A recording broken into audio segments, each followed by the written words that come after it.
남편이 세상을 떠난 지도 벌써 5년이 흘렀습니다.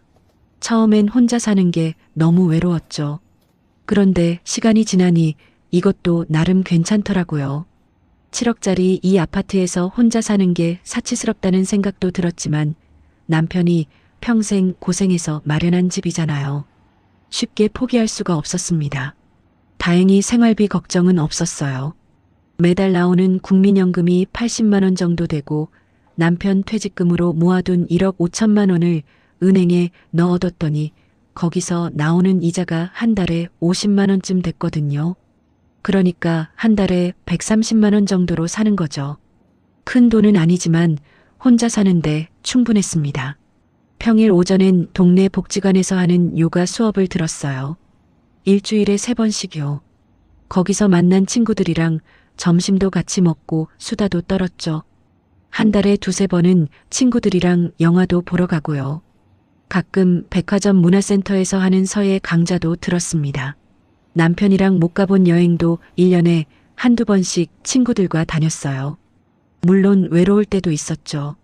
저녁에 혼자 텔레비전 보다 보면 남편 생각이 나서 눈물이 났습니다. 그래도 아침에 눈 뜨면 오늘 뭐하고 놀까 생각할 수 있는 게 감사했어요.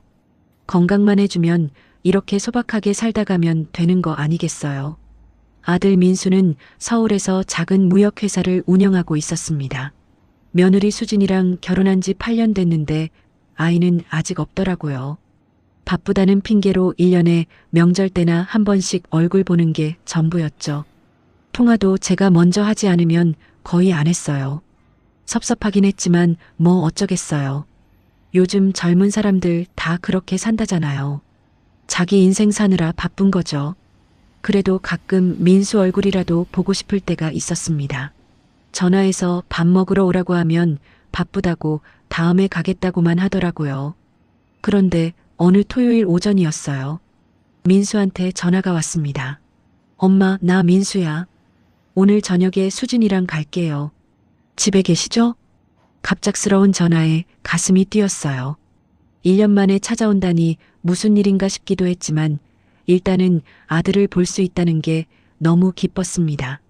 그래, 그럼 엄마가 저녁 준비할게. 뭐 먹고 싶은 거 있어? 아무거나요. 엄마가 해주시는 거 다 좋아요. 전화를 끊고 나니 정신이 없더라고요.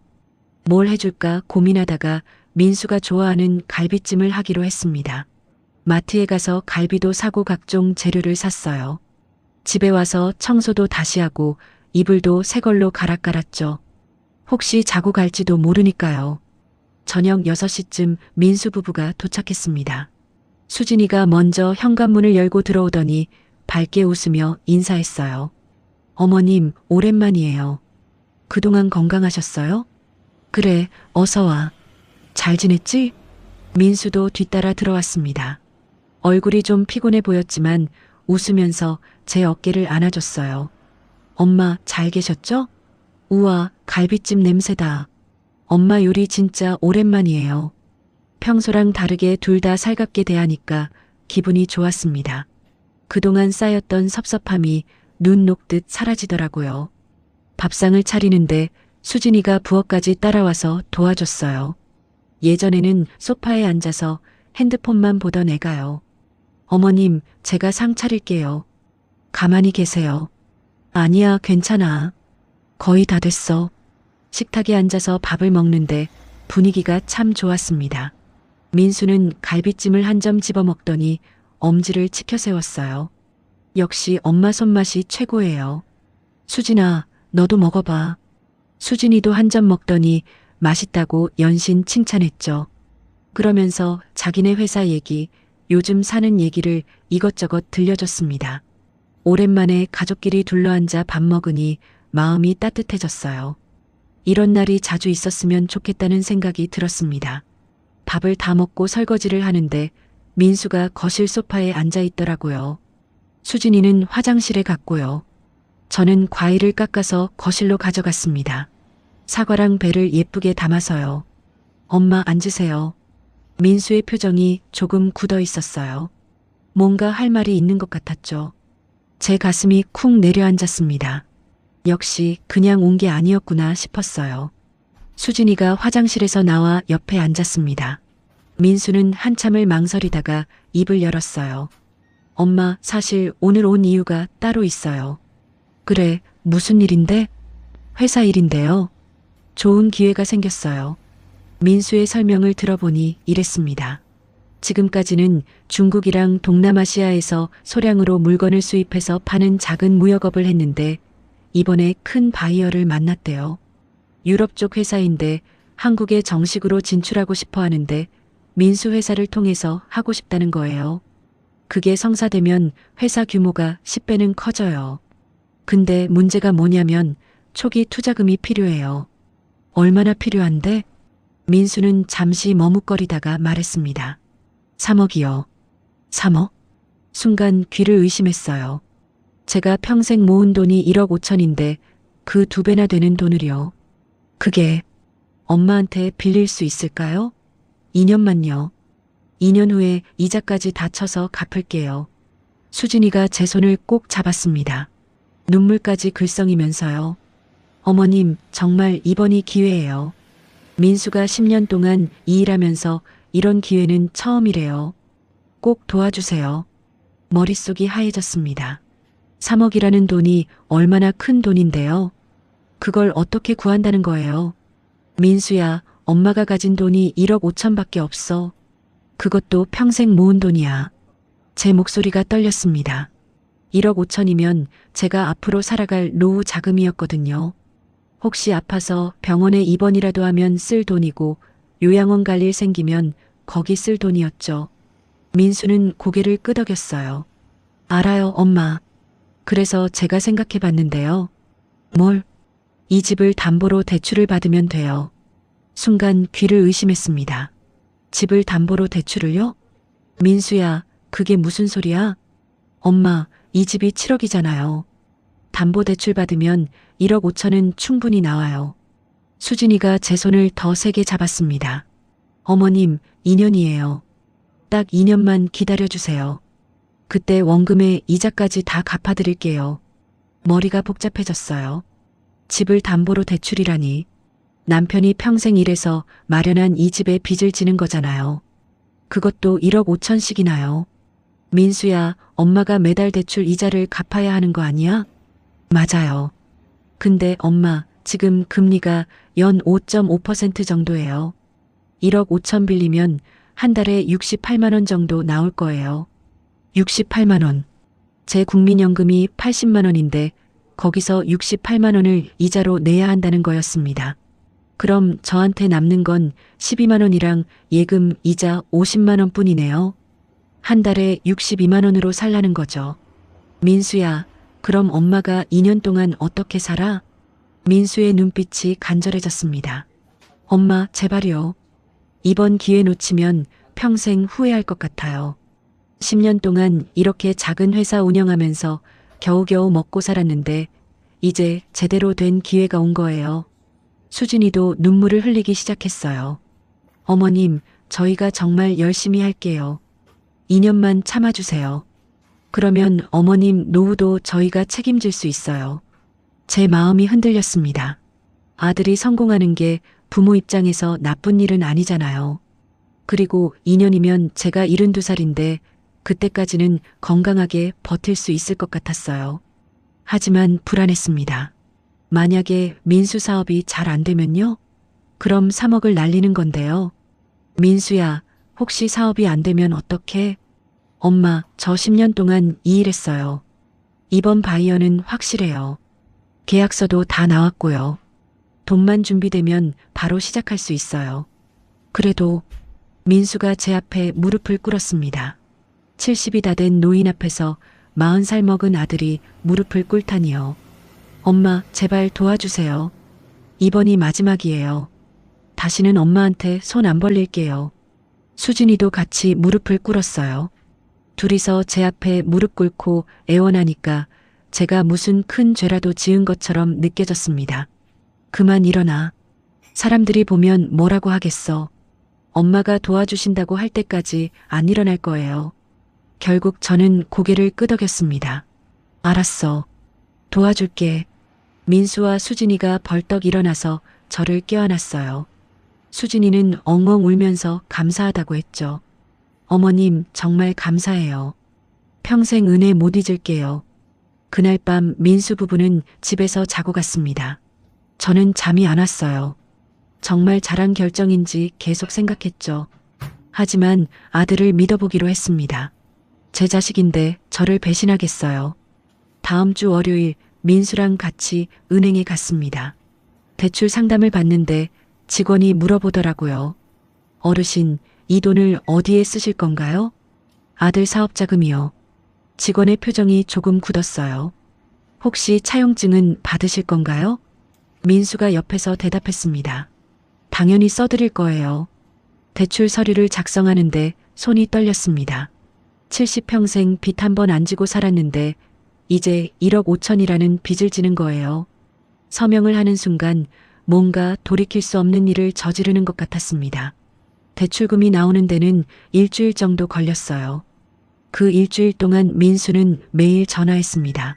엄마, 대출 언제 나와요? 바이어가 기다리고 있어요. 곧 나온대. 조금만 기다려. 드디어 대출금 1억 5천이 제 통장에 들어왔습니다. 제가 평생 모은 1억 5천을 합치면 3억이었죠. 통장 잔액을 보니까 기분이 이상했어요. 많이 들어와서 기쁜 게 아니라 불안했습니다. 민수한테 전화했어요.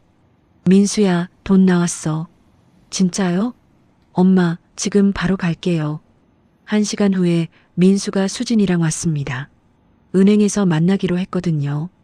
민수명의 통장으로 3억을 이체하기 전에 차용증을 받기로 했죠. 민수가 미리 작성해온 차용증을 꺼냈어요. 엄마, 여기 사인하면 돼요. 차용증에는 이렇게 적혀 있었습니다. 차용 금액 3억 원. 차용 기간 2년.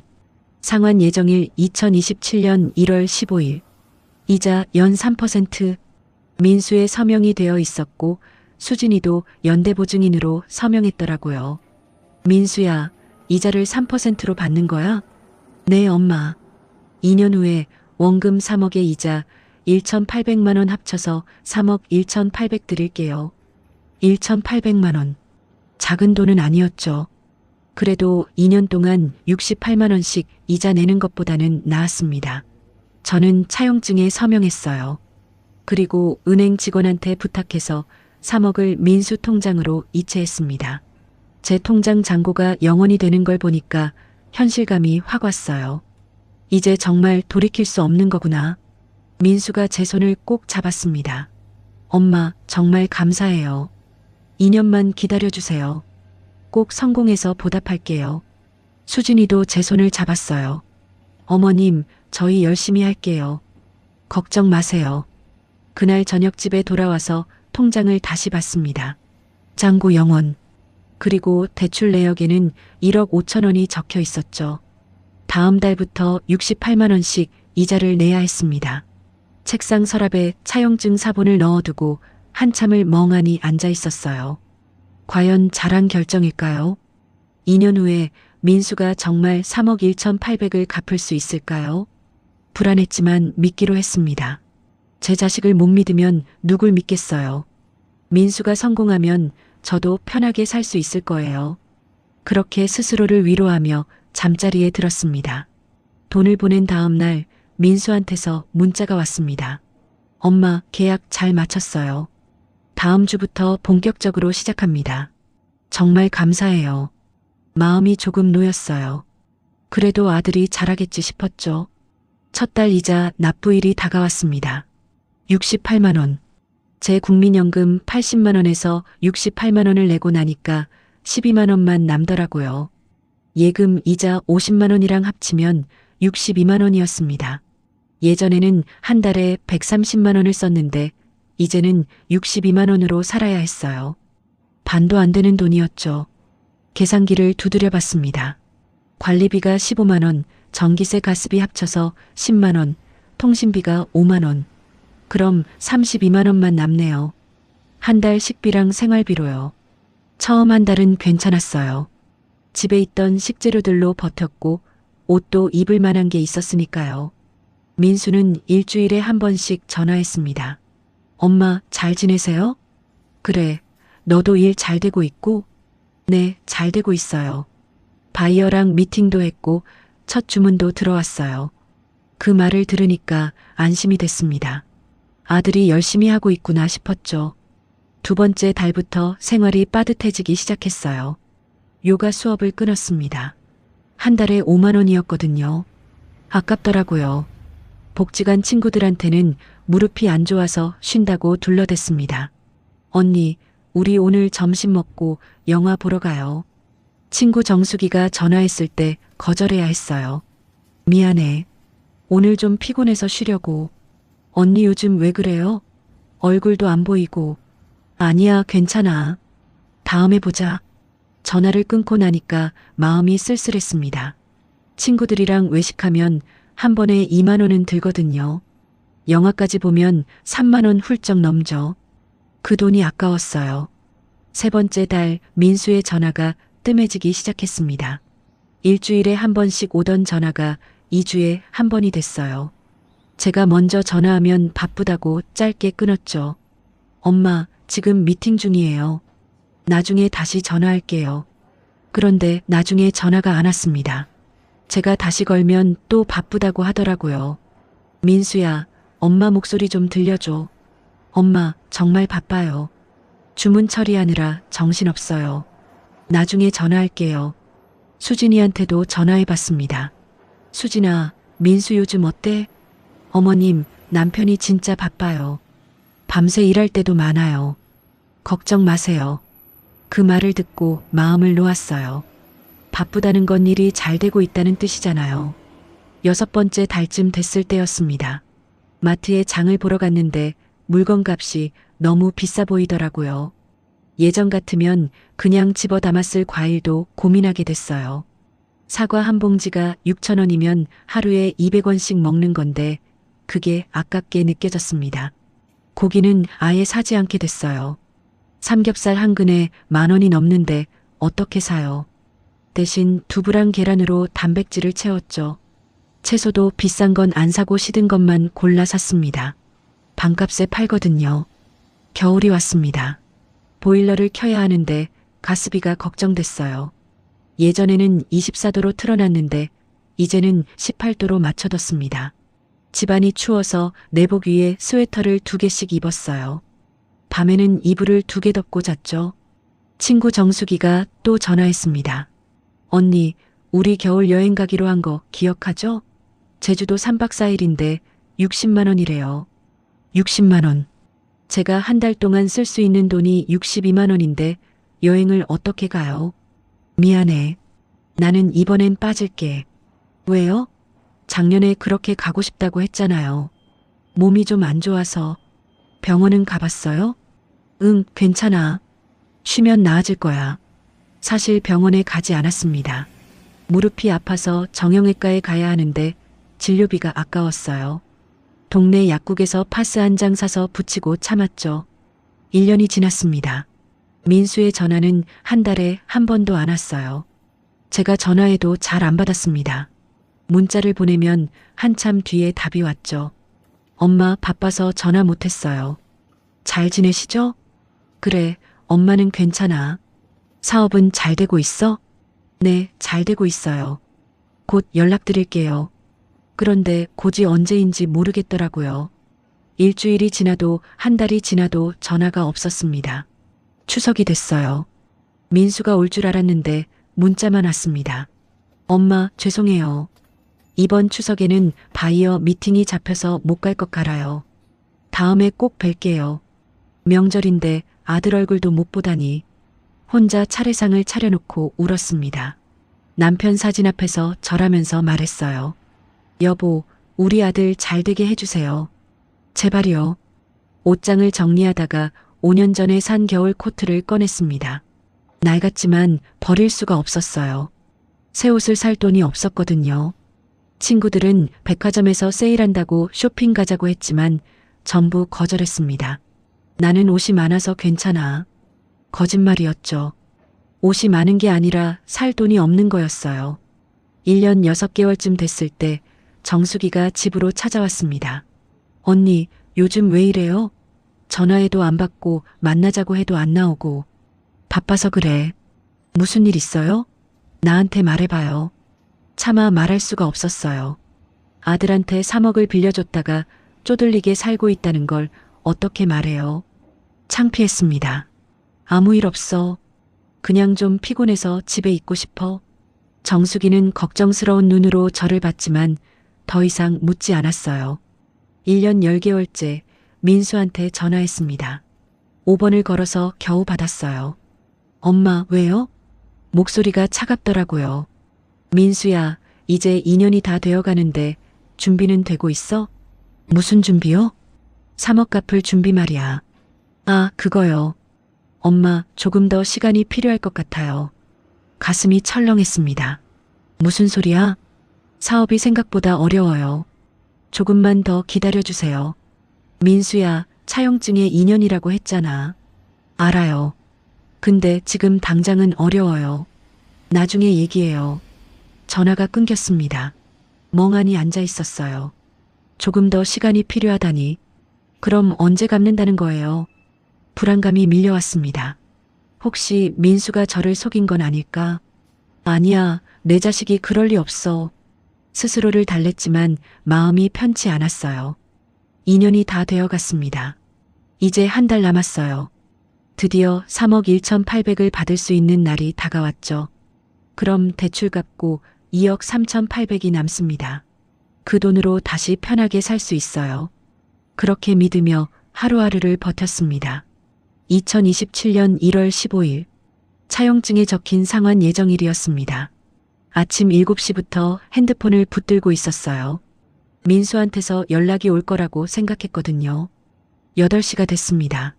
연락 없었어요. 9시, 10시, 11시. 계속 핸드폰만 들여다봤죠. 문자도 없고 전화도 없었습니다. 점심때쯤 제가 먼저 전화했어요.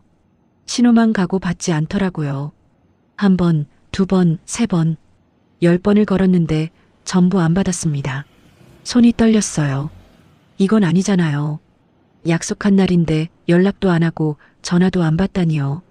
수진이한테도 전화했습니다. 역시 안 받았어요. 문자를 보냈죠. 수진아, 오늘 돈 갚기로 한 날이야. 민수 전화 좀 받으라고 해. 1시간 뒤에 답장이 왔습니다. 어머님, 남편이 지금 회사 일로 바빠요. 저녁에 연락드릴게요. 저녁이 됐습니다. 연락 없었어요. 밤 9시까지 기다렸는데 아무 소식도 없었습니다. 다음 날 아침 7시에 다시 전화했어요. 이번에도 안 받았죠. 화가 났습니다. 아무리 바빠도 이건 아니잖아요. 3억이 얼마나 큰 돈인데요. 정오쯤 민수한테 문자를 보냈습니다. 민수야, 엄마가 직접 회사로 갈게. 주소 보내. 30분 뒤에 답장이 왔어요. 엄마, 회사 오지 마세요. 제가 시간 되면 연락드릴게요. 시간 되면요? 언제요? 제가 2년을 기다렸는데 아직도 시간이 안 되나요? 참을 수가 없었습니다. 민수 회사 주소는 알고 있었어요. 2년 전에 돈 줄 때 명함을 받았거든요. 서랍에서 명함을 꺼내 들고 외출 준비를 했습니다. 옷장에서 제일 괜찮은 옷을 꺼내 입었어요. 2년 동안 새 옷을 못 샀지만 그래도 단정하게 보이고 싶었습니다. 거울을 보니까 얼굴이 많이 늙었더라고요. 2년 사이에 주름이 더 깊어졌고 머리도 더 새었어요. 지하철을 타고 서울로 갔습니다. 민수 회사는 구로디지털 단지에 있었어요. 역에서 내려 한참을 걸어가니까 오피스텔 건물이 나왔습니다. 6층이래요. 엘리베이터를 타고 올라갔어요. 복도를 따라 걸어가는데 다리가 후들후들 떨렸습니다. 긴장돼서 그랬는지 무릎 통증 때문인지 모르겠더라고요. 문 앞에 민수 트레이딩이라고 적힌 작은 간판이 있었습니다. 문을 열고 들어갔어요. 작은 사무실이었어요. 책상 4개가 전부였습니다. 직원으로 보이는 젊은 여자 한 명이 컴퓨터를 보고 있었죠. 어떻게 오셨어요? 민수 사장님 계세요? 지금 외근 나가셨는데요. 언제 오세요? 잘 모르겠어요. 전화해 보시겠어요? 제가 어머니예요. 여기서 기다릴게요. 직원이 당황한 표정을 지었지만 뭐라고 하진 않았어요. 구석에 있는 소파에 앉았습니다. 낡은 소파였어요. 2년 동안 회사가 이렇게밖에 안 컸다니 실망스러웠죠. 1시간을 기다렸습니다. 민수가 안 왔어요. 직원한테 물어봤죠. 사장님한테 전화 좀 해주시겠어요? 어머니가 기다린다고요. 직원이 전화했습니다. 사장님, 어머님이 사무실에 오셨어요. 잠시 통화하더니 저한테 말했어요. 3시쯤 오신대요. 3시까지 또 기다렸습니다. 배가 고팠지만 참았어요. 밖에 나가서 뭘 사 먹을 돈도 아까웠고요. 3시 10분쯤 민수가 수진이랑 같이 들어왔습니다. 저를 보더니 얼굴이 굳었어요. 엄마, 왜 여기까지 왔어요? 민수야, 약속한 날이 지났잖아. 민수가 직원을 힐끗 봤습니다. 여기서 얘기하긴 그러니까 밖에 나가요. 근처 카페로 갔어요. 자리에 앉으니까 수진이가 커피를 주문하러 갔습니다. 민수는 고개를 숙이고 있었어요. 민수야, 돈 준비했어? 엄마, 그게... 말끝을 흐렸습니다. 가슴이 철렁 내려앉았어요. 그게 뭐야? 수진이가 커피를 들고 왔어요. 제 앞에 아메리카노를 놓고 자기 자리에 앉았습니다. 표정이 차갑더라고요. 어머님, 죄송하지만 지금 당장 돈을 드리기 어려워요. 귀를 의심했습니다. 수진이 입에서 그런 말이 나올 줄 몰랐어요. 무슨 소리야? 2년 전에 약속했잖아. 사업이 생각처럼 안 됐어요. 바이어가 중간에 계약 취소했거든요. 그럼 그동안 뭐 한 거야? 수진이가 차 한 모금 마셨습니다. 천천히요. 여유 있게요. 그 모습을 보니까 화가 치밀어 올랐어요. 어머님도 자식 키워보셨잖아요. 사업이 다 계획대로 되는 줄 아세요? 그래도 약속은 지켜야지. 우리도 살기 바빠요. 지금 회사 적자예요. 직원들 월급 주기도 빠듯해요. 민수는 옆에서 아무 말도 안 했습니다. 고개만 숙이고 있었죠. 제가 민수를 봤어요. 민수야, 너는 할 말 없어? 엄마, 미안해요. 조금만 더 시간을 주세요. 조금이 얼마야? 한 달? 6개월? 1년? 수진이가 끼어들었습니다. 정확히는 모르겠어요. 근데 집이라도 처분하시면 되잖아요. 순간 귀를 의심했어요. 뭐라고? 어머님 집이 7억이라며요. 팔면 대출 갚고도 5억은 남잖아요. 그걸로 사시면 되지 않아요? 온몸에 힘이 빠졌습니다. 이게 며느리가 시어머니한테 할 말인가요? 수진아, 그게 무슨 말이야? 엄마가 살 집을 팔라고? 어차피 나중에 민수가 상속받을 집 아니에요? 미리 쓴 셈 치세요. 뺨을 맞은 것 같았어요. 아니, 뺨을 맞는 게 차라리 나았을 거예요. 민수야, 너도 그렇게 생각해? 민수는 대답하지 않았습니다. 그냥 고개만 숙이고 있었어요. 그 모습이 더 비참하게 느껴졌습니다. 제 목소리가 떨렸어요. 나는 지난 2년 동안 한 달에 62만 원으로 살았어. 친구들 만나는 것도 끊고 옷도 못 사고 병원도 못 가고 그렇게 참고 기다렸단 말이야. 수진이는 표정 하나 안 변했습니다. 그건 어머님이 선택하신 거잖아요. 저희가 그렇게 살라고 한 적 없어요. 차용증에 2년이라고 적혀 있잖아. 차용증이요? 수진이가 비웃듯이 웃었어요. 그거 가지고 뭐 하실 건데요? 소송하실 거예요? 하세요. 근데 저희한테 돈 없어요. 판결 받아봤자 받을 거 없어요. 커피잔을 든 손이 떨렸습니다. 이 사람들이 처음부터 저를 속인 건가요? 아니면 정말 사업이 안 돼서 이렇게 된 건가요? 민수야, 제발 엄마 좀 봐. 엄마가 뭘 잘못했어? 민수가 고개를 들었어요. 눈이 충혈되어 있었습니다. 엄마, 정말 미안해요. 근데 지금은 정말 어려워요. 언제 갚을 건데? 모르겠어요. 정말 모르겠어요. 수진이가 가방을 들었습니다. 어머님, 우리도 돈 없으니까 알아서 하세요. 저희 이제 가볼게요. 일어서려는 수진이 손을 제가 잡았어요. 수진아, 제발. 엄마가 어떻게 살라고 그래. 수진이가 제 손을 뿌리쳤습니다. 손 떼세요. 저희도 힘들다고요. 그리고는 민수 팔을 잡고 카페를 나갔어요. 민수는 한번 뒤돌아봤지만 결국 수진이를 따라갔습니다. 저는 텅 빈 카페에 혼자 남겨졌어요. 테이블 위에 식은 아메리카노만 있었죠. 눈물이 났습니다. 참으려고 했지만 참을 수가 없었어요. 70평생 이렇게 비참한 적이 없었습니다.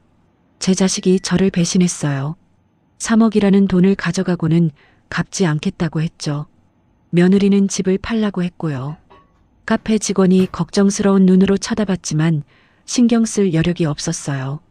한참을 울었습니다. 집에 어떻게 왔는지 기억이 안 나요. 정신없이 지하철을 타고 집에 도착했죠. 현관문을 열고 들어와 주저앉았습니다. 차용증을 꺼내봤어요. 민수의 서명이 있고 수진이의 서명도 있었습니다. 2027년 1월 15일. 오늘이잖아요. 그런데 이게 무슨 소용이에요? 돈 없다는데요.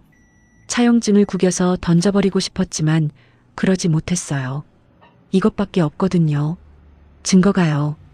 그날 밤 잠을 한숨도 못 잤습니다. 천장만 바라보고 있었어요. 앞으로 어떻게 살아야 할까요? 집에 돌아와서도 계속 울었습니다. 눈물이 마를 새가 없었어요. 수진이가 했던 말들이 머릿속에서 계속 맴돌았거든요. 어차피 나중에 민수가 상속받을 집 아니에요? 미리 쓴 셈 치세요. 우리도 돈 없으니까 알아서 하세요. 어떻게 그런 말을 할 수 있죠?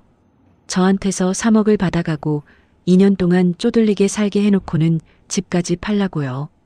제가 죽으라는 거잖아요. 민수 얼굴도 계속 떠올랐습니다. 고개만 숙이고 있던 모습이요. 왜 아무 말도 안 했어요? 왜 수진이 편만 들었어요? 저는 10달 동안 뱃속에서 키우고 30년 넘게 먹여 살린 엄마인데요. 소파에 앉아 하염없이 울었어요. 남편 사진을 봤습니다. 여보, 우리 아들이 이럴 줄 몰랐어. 내가 뭘 잘못한 거야? 남편은 대답이 없었습니다. 사진 속에서 웃고만 있었죠. 다음 날 아침 거울을 봤어요. 눈이 퉁퉁 부어 있었습니다. 얼굴은 창백했고요. 하룻밤 사이에 10년은 더 늙은 것 같았어요. 밥을 먹어야 하는데 먹을 수가 없었습니다. 입에서 아무 맛이 안 났어요. 억지로 미역국 한 숟갈 떠먹었는데 넘어가지 않더라고요. 정수기한테 전화가 왔습니다. 언니, 오늘 점심 먹을래요? 미안해. 몸이 안 좋아서. 많이 아파요? 병원 가봤어요? 응, 약 먹고 있어. 괜찮아질 거야. 전화를 끊었어요. 정수기한테 무슨 말을 하겠어요. 아들한테 3억 떼었다고요? 차라리 죽는 게 나을 것 같았습니다. 3일째 되던 날 변호사 사무실을 찾아갔어요. 인터넷으로 검색해서 무료 상담받는 곳을 알아냈거든요. 차용증을 챙겨서 갔습니다. 젊은 남자 변호사가 차용증을 봤어요. 어르신, 이거 가지고 소송하실 수 있어요. 정말요? 네, 차용증이 있으니까 승소 가능성이 높습니다. 가슴에 희망이 생겼어요. 그럼 3억을 받을 수 있는 거네요. 근데 문제가 있어요. 뭔데요? 아드님 회사가 적자라고 하셨죠? 그럼 재산이 없을 가능성이 커요. 그럼 어떻게 돼요? 판결은 받을 수 있어요. 근데 강제 집행을 해도 압류할 재산이 없으면 받지 못해요. 다시 절망감이 밀려왔습니다. 그럼 소송해봤자 소용없다는 거예요? 아니요. 일단 재산 조회를 해봐야 해요. 혹시 숨긴 재산이 있을 수도 있고요. 근데 시간이 좀 걸려요. 얼마나요? 최소 2년은 봐야 할 것 같아요.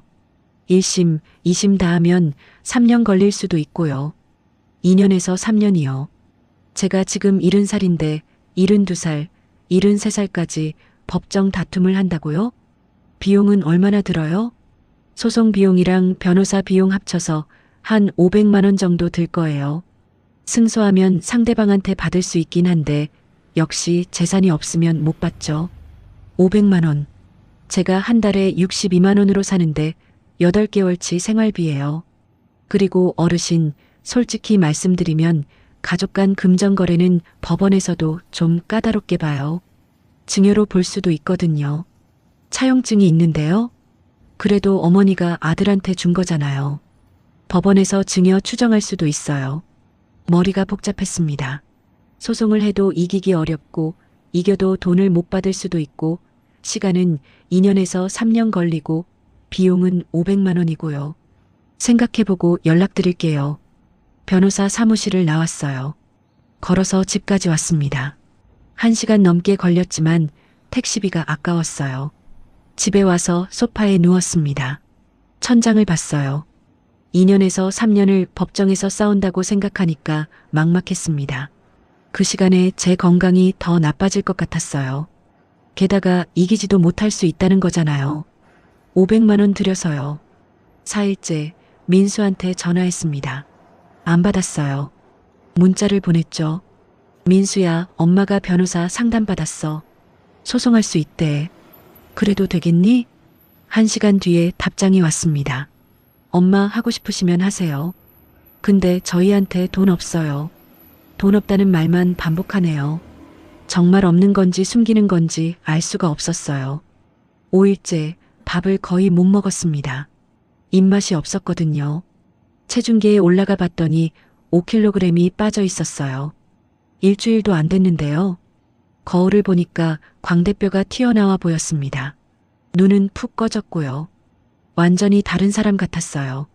친구 정수기가 또 전화했어요.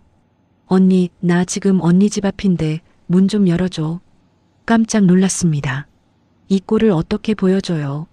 정수가, 나 지금 집에 없어. 거짓말.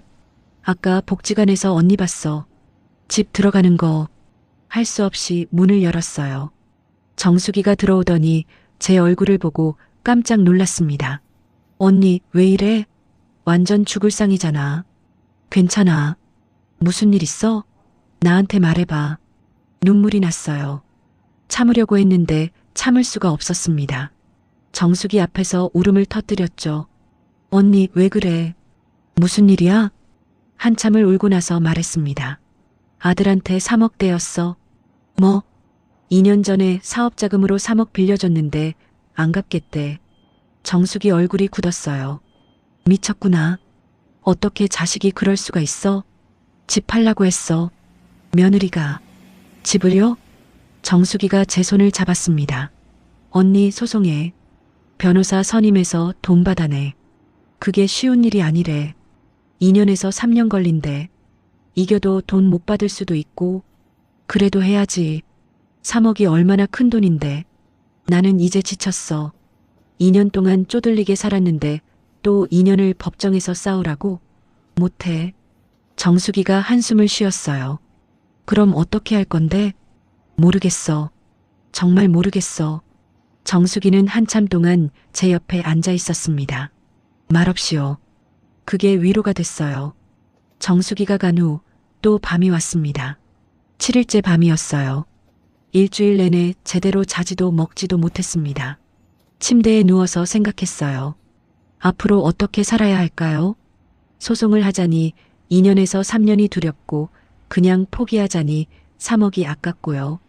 게다가 이 집에 계속 산다고 해도 아들 부부가 주소를 알잖아요. 또 찾아올 것 같았어요. 돈 달라고요. 이 집에 있으면 2년 동안의 고통스러운 기억이 계속 떠올랐습니다. 매달 이자 내느라 친구들 만나는 것도 끊고 밥도 제대로 못 먹고 추위에 떨던 그 시간들이요. 그리고 카페에서 수진이가 했던 말들도요. 어차피 상속받을 집 아니에요? 그 말을 들을 때마다 가슴이 찢어지는 것 같았어요. 문득 생각이 들었습니다. 차라리 이 집을 팔고 떠나는 게 낫지 않을까요? 여기서 벗어나고 싶었어요. 아들과 관련된 모든 것에서요.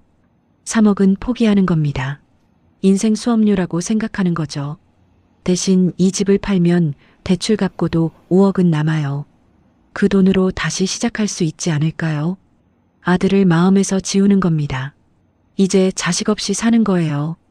그렇게 결심하니까 마음이 조금 편해졌습니다. 70평생 아들 걱정하며 살았는데 이제 저를 위해 살아야죠. 아침이 밝았어요. 8일째 되는 날이었습니다. 일어나서 씻고 밥을 먹었어요. 일주일 만에 제대로 먹는 밥이었습니다. 미역국에 밥 한 공기를 다 비웠죠. 그리고 부동산에 전화했습니다. 집을 팔려고 하는데요.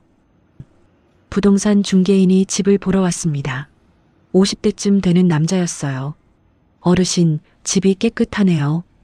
7억에 내놓으시면 6억 8천 정도에 나갈 것 같아요. 6억 8천? 2천만 원 손해지만 빨리 팔고 싶었어요.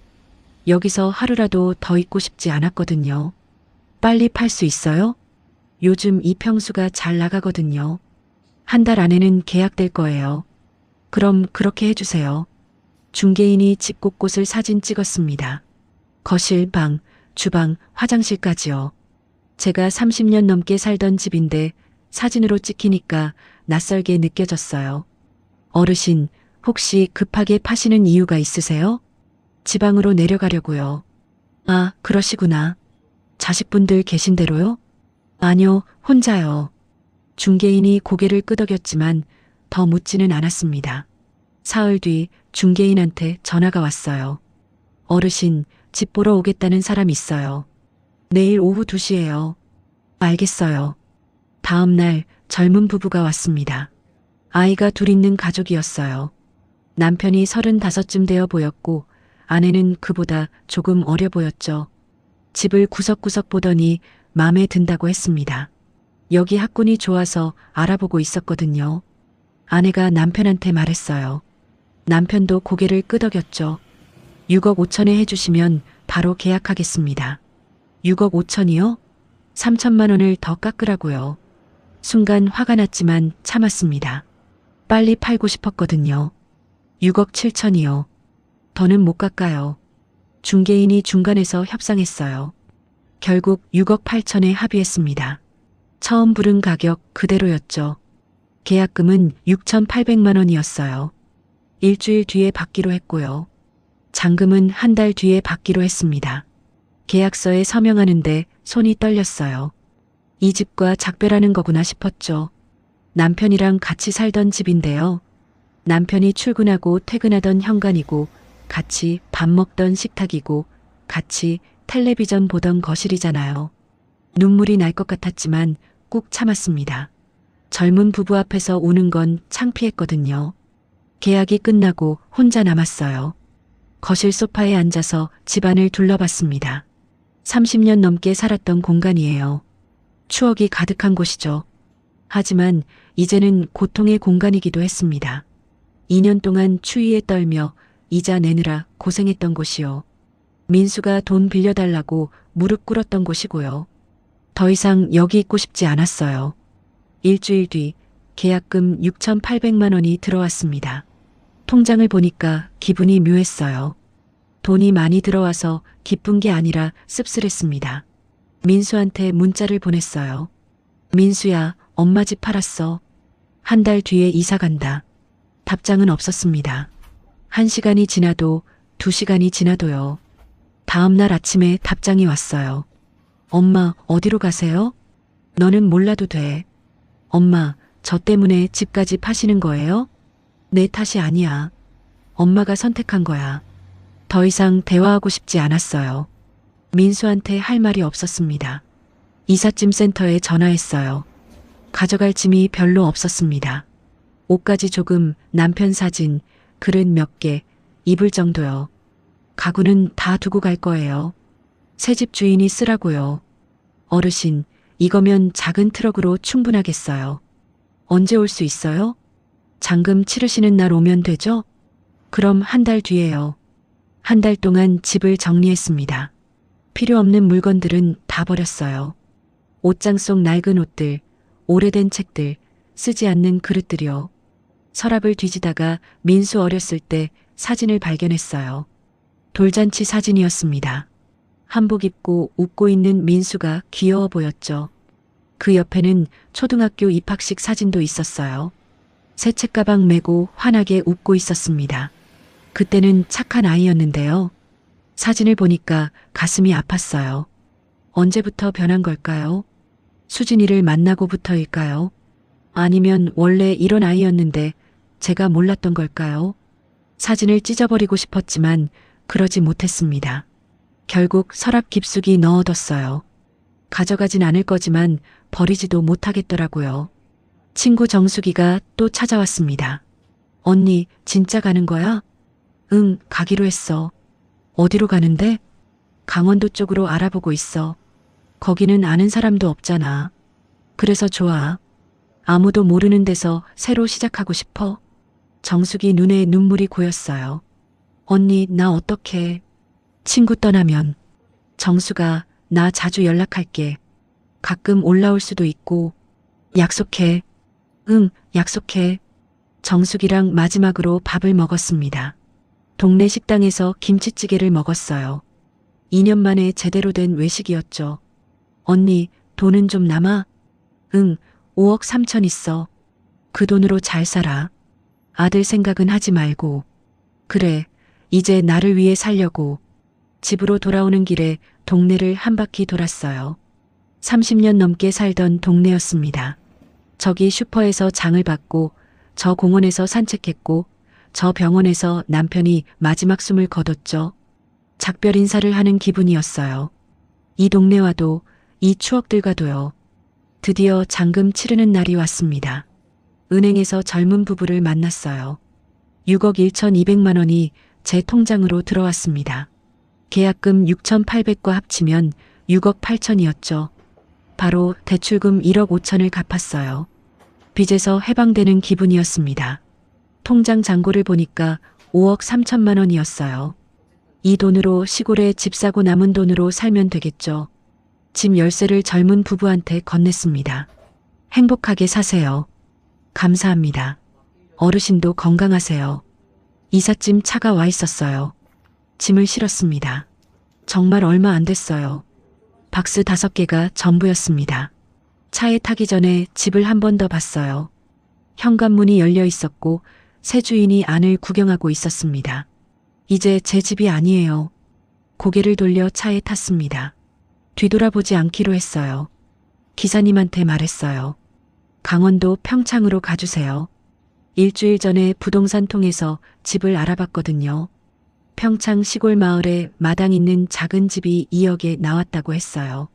사진으로 봤는데 괜찮아 보였습니다. 차가 출발했어요. 창밖으로 익숙한 풍경들이 지나갔습니다. 30년 넘게 봐온 거리들이요. 핸드폰을 꺼냈어요. 민수한테 마지막 문자를 보냈습니다.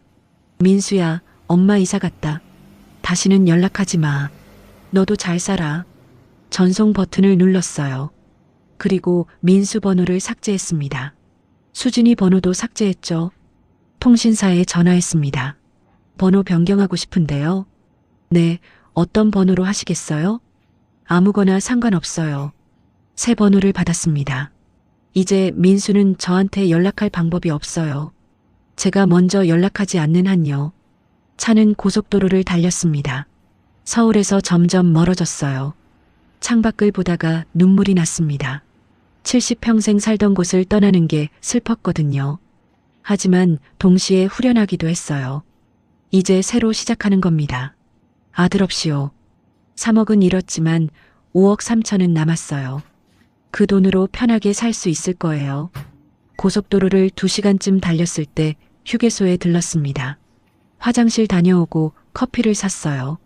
따뜻한 아메리카노였습니다. 커피를 마시면서 생각했어요. 앞으로 어떻게 살까요? 텃밭도 가꾸고 동네 사람들이랑 친해지고 책도 읽고 산책도 하고요. 조용히 살다 가면 되는 거죠. 민수 생각은 하지 않기로 했습니다. 이제 저한테 아들은 없어요. 다시 차에 올라탔어요. 평창까지는 1시간 더 가야 했습니다. 창밖으로 산이 보이기 시작했어요. 서울과 달리 공기가 맑아 보였습니다. 새로운 시작이에요. 70살에 다시 시작하는 인생이요. 두렵기도 했지만 기대도 됐습니다. 적어도 여기서는 아무도 저를 배신하지 않을 테니까요. 평창에 도착했을 때는 오후 4시쯤이었습니다. 산으로 둘러싸인 작은 마을이었어요. 집은 20채 정도밖에 안 보였죠. 부동산 중개인이 마을 입구에서 기다리고 있었어요. 50대 후반쯤 되어 보이는 여자였습니다. 어르신 오시느라 힘드셨죠? 집이 저기예요. 마을 안쪽으로 들어갔어요. 좁은 길을 따라 걸어가니까 단층 집이 나왔습니다. 낡았지만 깨끗해 보였어요. 마당도 제법 넓었죠. 여기가 2억이에요? 네, 주인 할아버지가 요양원 가시면서 파는 거예요. 금매라서 싸게 나온 거죠. 집 안으로 들어갔습니다. 방이 2개의 거실, 주방, 화장실이 있었어요. 서울 아파트보다 훨씬 작았지만 혼자 살기엔 충분했습니다. 창문을 열어봤어요. 산이 보였습니다. 공기가 맑았어요. 새소리도 들렸죠. 마음에 드세요? 네, 좋아요. 계약할게요. 그 자리에서 계약금 2천만 원을 줬습니다. 잔금은 일주일 뒤에 주기로 했어요. 어르신, 이 동네 사람들 다 친절해요. 혼자 사셔도 외롭지 않으실 거예요. 그래요? 다행이네요. 일주일 동안 근처 여관에서 묵었습니다. 그 사이에 집을 청소하고 장판도 새로 깔았어요. 벽지도 직접 발랐죠. 70살 먹어서 처음 해보는 일이었지만 재미있었습니다. 몸은 힘들었지만 마음은 가벼웠어요. 아무도 저를 괴롭히지 않았거든요. 민수 생각도 안 났고요. 이웃집 할머니가 찾아왔습니다. 75쯤 되어 보였어요. 새로 오셨다며요? 나는 옆집 사는 김순덕이에요. 반가워요. 저는 박영희예요. 혼자 사세요? 네, 혼자요. 자식들은요? 순간 대답이 막혔어요. 뭐라고 말해야 할까요? 없어요. 거짓말이었지만 사실이기도 했습니다. 이제 제게 아들은 없으니까요. 순덕 할머니가 김치 한 통을 줬어요. 제가 담근 거예요. 드셔봐요. 고마워요. 어르신, 이 동네는 다들 서로 도와가며 살아요. 뭐 필요한 거 있으면 언제든 말해요. 네, 그럴게요. 잔금을 치르고 정식으로 이사했습니다. 짐이 워낙 적어서 하루 만에 정리가 끝났어요. 첫날 밤 혼자 방에 누워 있었습니다. 고요했어요. 차 소리도 안 들리고 사람들 소리도 안 들렸죠. 그냥 바람 소리랑 벌레 소리만 들렸습니다. 처음엔 무서웠어요. 너무 조용해서요. 서울에서는 항상 소음이 있었거든요.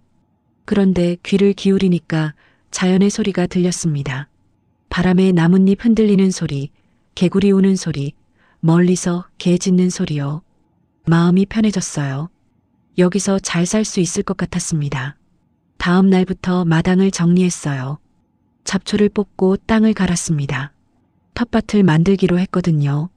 순덕 할머니가 또 찾아왔어요. 뭐 하세요? 텃밭 만들려고요. 아이고, 혼자 하면 힘들어요. 우리 영감 불러올게요.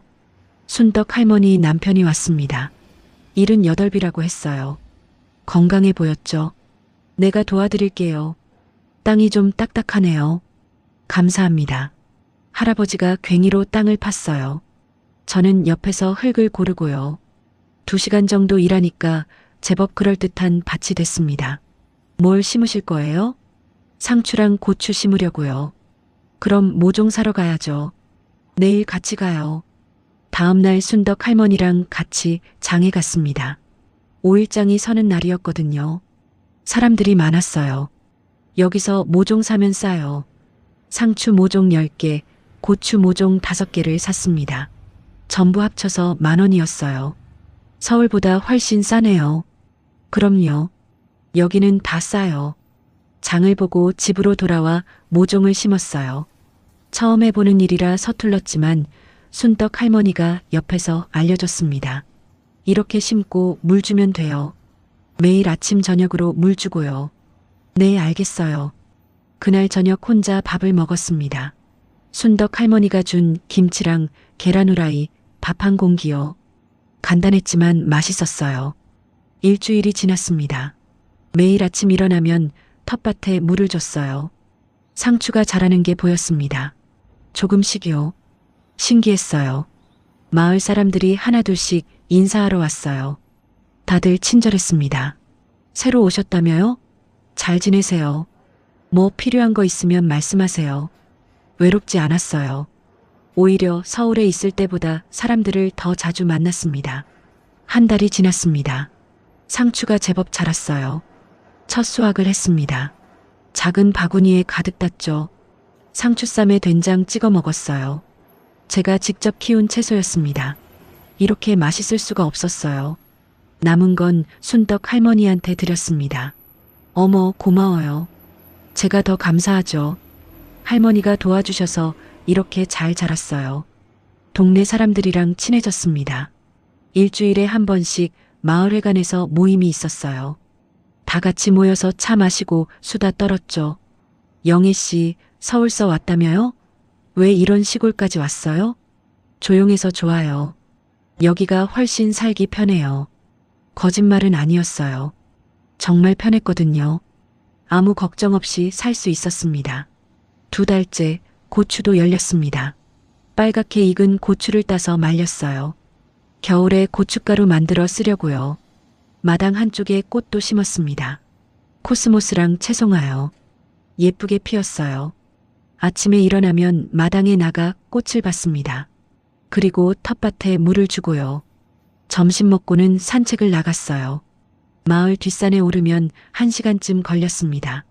운동도 되고 경치도 좋았어요. 서울에서는 요가 수업도 못 다녔는데 여기선 매일 산에 올랐죠. 무릎도 나아지는 것 같았습니다. 예전엔 계단만 올라도 아팠는데 이제는 산에 올라도 괜찮았어요. 3달째 은행에 갔습니다. 남은 돈 3억 3천만 원을 정기예금에 넣으려고요. 어르신, 1년 정기예금 금리가 4.5%예요.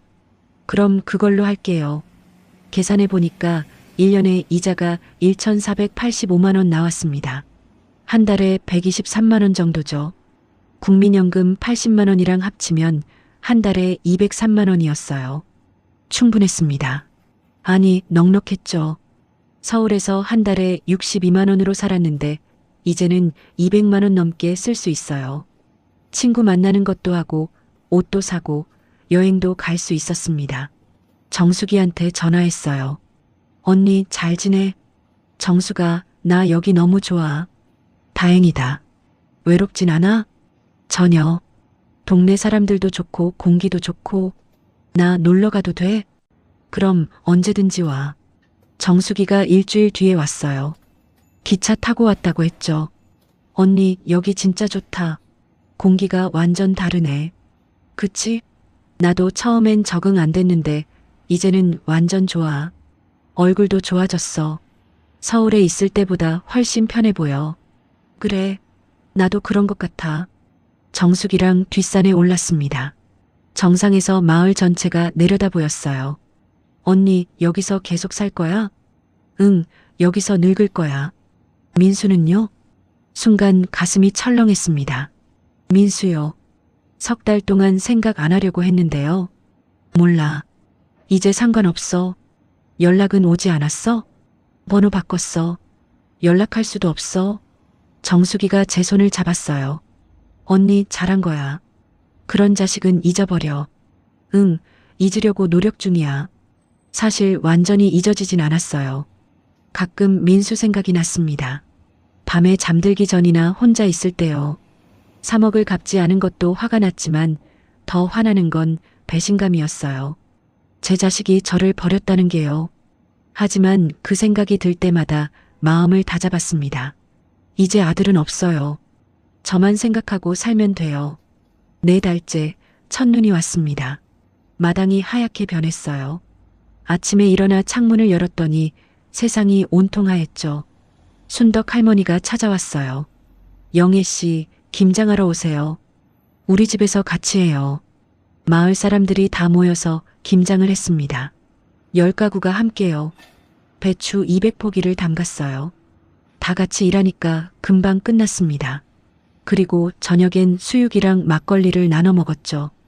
영애 씨, 여기 정들었어요? 네, 너무 좋아요. 여기 와서 진짜 행복해요. 거짓말이 아니었습니다. 정말 행복했거든요. 김장 20포기를 받아서 집에 왔어요. 겨울 내내 먹을 수 있는 양이었죠. 창밖을 봤습니다. 눈이 계속 내렸어요. 조용했어요. 평화로웠죠. 이게 행복이구나 싶었습니다. 70평생 살면서 처음 느껴보는 평온함이었어요. 3억은 잃었습니다. 큰 돈이죠. 아깝기도 해요. 하지만 그 돈으로 자유를 샀다고 생각합니다. 배신한 자식에게서, 고통스러운 기억에서, 불안한 미래에서 자유로워진 거예요. 이제는 누구에게도 의지하지 않아요. 제 힘으로 살아갑니다. 텃밭 가꾸고, 이웃들이랑 어울리고, 산책하고, 책 읽고요. 소박하지만 충만한 하루하루를 보내고 있습니다. 민수 생각은 가끔 나요. 아직도 가슴 한쪽이 아프죠. 하지만 괜찮아요. 시간이 지나면 나아질 거예요. 지금 이 순간 저는 행복합니다. 그걸로 충분해요.